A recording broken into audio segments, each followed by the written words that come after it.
क्या उपेंद्र कुशवाहा फिर से जा रहे राज्यसभा या चिराग पासवान करेंगे खेल?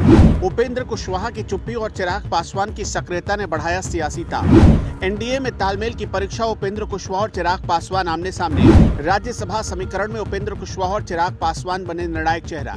राज्यसभा की अटकलों पर विराम, संगठन में बड़ी भूमिका निभाएंगे नितिन नवीन। राज्यसभा से दूर संगठन में फोकस, नितिन नवीन की नई पारी।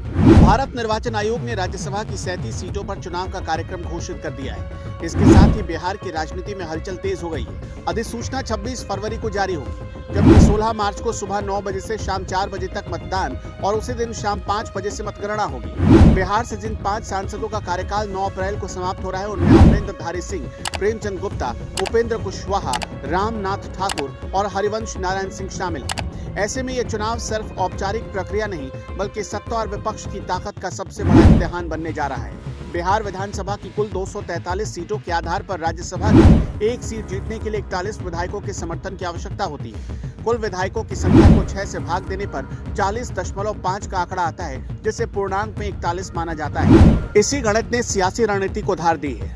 मौजूदा संख्या बल के आधार पर जेडीयू के पास 85 विधायक और बीजेपी के पास 89 विधायक हैं। इस समीकरण के अनुसार दोनों दल अपने अपने 2 उम्मीदवार आराम से जिता सकते हैं, यानी एनडीए की 4 सीटें लगभग तय मानी जा रही हैं। लेकिन राजनीति सिर्फ गणित नहीं, इसमें संकेत और संदेश भी मायने रखते हैं। पटना के बांकीपुर विधायक नितिन नवीन को बीजेपी का राष्ट्रीय कार्यकारी अध्यक्ष बनाया जाना और दिल्ली में टाइप 8 सरकारी आवास का आवंटन कई सवाल खड़े कर रहा है। यह आवास आमतौर पर राष्ट्रीय अध्यक्ष स्तर के नेताओं को मिलता है। ऐसे में राजनीतिक गलियारों में चर्चा है कि ये संकेत साफ है कि वो राज्यसभा की दौड़ में नहीं है। अप्रैल में उनके दिल्ली शिफ्ट होने की तैयारी भी बताई जा रही, जिससे अटकलों का बाजार गर्म हो गया है। जेडीयू कोटे से जिन 2 नेताओं का कार्यकाल खत्म हो रहा है, वो है हरिवंश नारायण सिंह और रामनाथ ठाकुर। दोनों को मुख्यमंत्री नीतीश कुमार का करीबी माना जाता है। हरिवंश नारायण सिंह उपसभापति जैसे महत्वपूर्ण पद पर रहे हैं और संसदीय अनुभव भी रखते हैं। हालांकि नीतीश कुमार आमतौर पर बहुत कम नेताओं को 2 से ज्यादा बार उच्च सदन भेजते हैं, लेकिन अनुभव और पद की गरिमा को देखते हुए इन दोनों के दोबारा राज्यसभा जाने की चर्चा जोरों पर है। अगर ऐसा होता है तो ये जेडीयू के भीतर स्थिरता और विश्वास का संदेश भी देता है। अब आती है बात 5वीं सीट की, जहां असली पेच फंसा हुआ है। एलजेपी-आर के पास 19 विधायक हैं और एक सीट जीतने के लिए उन्हें अतिरिक्त समर्थन की जरूरत पड़ेगी। चर्चा है कि चिराग पासवान अपनी मां को राज्यसभा सीट देना चाहते हैं, लेकिन इसके लिए सहयोगी दलों को बनाना होगा और संभव है कि क्रॉस वोटिंग की भी जरूरत पड़े। एनडीए के भीतर तालमेल और रणनीति इस सीट के नतीजे तय करेंगे।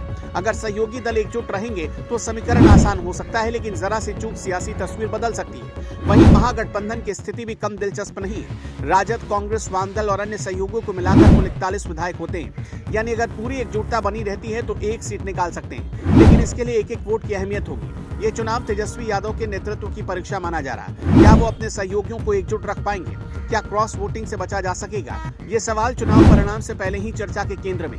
राजद के लिए अपने दम पर सीट निकालना मुश्किल दिख रहा है। ऐसे में विपक्षी एकता ही उसकी ताकत है। अगर महागठबंधन एकजुट रहता है तो एक सीट सुरक्षित मानी जा सकती है, लेकिन भविष्य की राजनीति को देखते हुए यह स्थिति और चुनौतीपूर्ण हो सकती है। आने वाले वर्षों में संख्या बल के आधार पर राज्यसभा में महागठबंधन की स्थिति और कमजोर पड़ने की आशंका जताई जा रही है। कुल मिलाकर बिहार की 5 सीटों के लिए होने वाला राज्यसभा चुनाव सिर्फ प्रतिनिधियों के चयन का मामला नहीं, बल्कि ये सत्ताधारी गठबंधन और विपक्ष दोनों के लिए शक्ति प्रदर्शन का मंच बन गया है। एक तरफ एनडीए अपने मजबूत संख्या बल के दम पर बढ़त बनाए रखने की कोशिश में है और दूसरी ओर महागठबंधन अपने अस्तित्व और एकता की परीक्षा दे रहा है। 16 मार्च का दिन तय करेगा कि बिहार की सियासत में किसकी रणनीति भारी पड़ेगी और किसे आत्ममंथन की जरूरत है।